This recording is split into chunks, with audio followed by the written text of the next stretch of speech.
brought to you by New India Assurance. New India assure युवा भारत स्वास्थ्य policy, बेहतर स्वास्थ्य का सशक्तिकरण, ईएमआई ऑप्शन के साथ जीवन साथी और बच्चों के लिए कवर। अब अपने और परिवार की चिंता बिल्कुल नहीं। वेबसाइट के मुताबिक बीएसई सेंसेक्स जो है वो 800 पॉइंट से ज्यादा टूट गया है।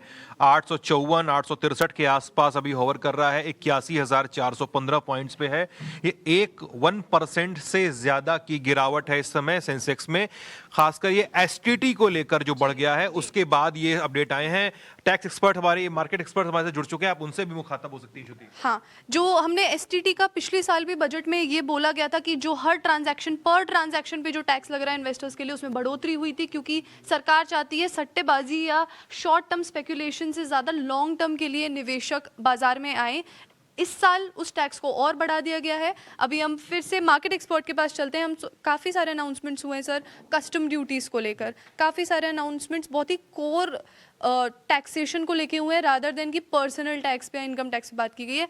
आप इसको ओवरऑल किस नज़रिए से देखते हैं? सरकार किस तरफ जाने की कोशिश कर रही है? देखिए, ऑलरेडी सेबी ने अपनी रिपोर्ट में कहा है कि 90% लोग डेरिवेटिव्स में लॉस रखते हैं, तो उसको क्लब करने के लिए, उसको कम करने के लिए यहाँ पे सरकार ने एसटीटी जो फ्यूचर्स मार्केट पे है उसको इंक्रीज किया गया। बेसिकली ये सिक्योरिटी ट्रांजेक्शन टैक्स है जो फ्यूचर ट्रेडिंग पे लगता है, जो कि 0.05% कर दिया है, जो पहले 0.02% था।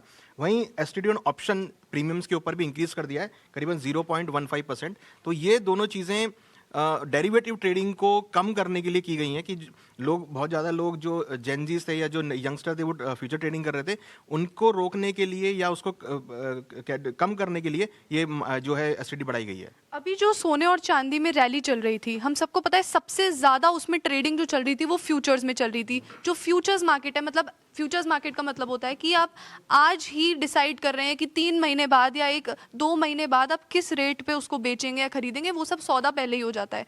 फ्यूचर्स ट्रेडिंग में एक बहुत बड़ा रिस्क रहता है। और इस बार जो हमारे देश के जूलर्स हैं, इस बार जो जेम्स एंड ज्वेलरी का बिजनेस करते हैं, उन्होंने शायद निर्मला सीतारमन जी से बजट से पहले एक गुहार भी लगाई थी कि देखिए प्राइसेस बहुत ज़्यादा मतलब जो अस्थिरता है इन दामों में वो बहुत ज़्यादा, और वो कहीं ना कहीं इन डेरिवेटिव्स मार्केट की वजह से भी थी। तो क्या जो एसटीटी बढ़ा है, इसका असर गोल्ड और सिल्वर के प्राइस मूवमेंट पर भी कहीं ना कहीं देखने को मिल सकता है? देखिए, एसटीटी बेसिकली इक्विटी मार्केट के लिए होता है, कमोडिटी के लिए सीटीटी है जो कि ऑलरेडी से है, उसको कम नहीं किया गया है, उतना ही रखा गया है। बट एसटीटी जो है वो इक्विटी मार्केट के लिए, तो उसका इम्पैक्ट कोई कमोडिटी में नहीं पड़ेगा। बट हाँ, जो लोग ईटीएफ्स पर ईटीएफ्स ट्रेड होते हैं, देखिए नहीं, ईटीएफ पे भी नहीं पड़ेगा क्योंकि ये फ्यूचर और ऑप्शन के ऊपर है। जो सिंपल इन्वेस्टमेंट कर रहे हैं, डायरेक्ट इन्वेस्टमेंट कर रहे हैं, उस पर कोई फर्क नहीं पड़ेगा।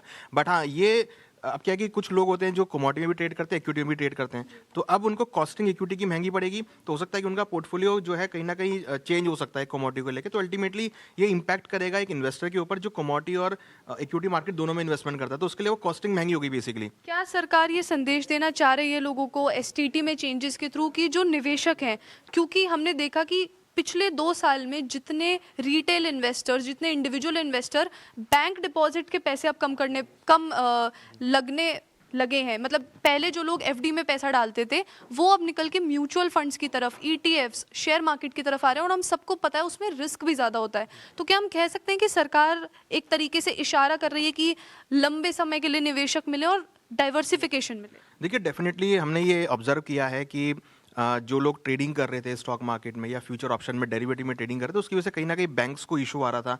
उनका जो कासा रेशो जनरली मेंटेन करते हैं वो मेंटेन नहीं हो पा रहा था, तो उसकी वजह से अब ये सरकार ने ये भी देखा है कि सेबी की रिपोर्ट की 90% जो लोग हैं वो लॉस बुक करते हैं, लॉस ट्रेडिंग करते हैं, तो उसको कम करने के लिए ये ऑप्शन जो स्टेप उठाया गया है, ये उसकी वजह से उठाया गया, और हम देख रहे हैं उसका इम्पैक्ट आप देख भी रहे हैं कि मार्केट्स में गिरावट आती हुई दिखाई दे रही है। तो कहीं ना कहीं ये एक लॉन्ग टर्म इन्वेस्टमेंट को इंक्रीज करने के लिए कि लोग स्टॉक मार्केट में इन्वेस्टमेंट करें, बट एक लॉन्ग टर्म व्यू बना के चलें या लॉन्ग टर्म इन्वेस्टमेंट करें, शॉर्ट टर्म ट्रेडिंग को कम करने के लिए स्टेप उठाया गया। अभी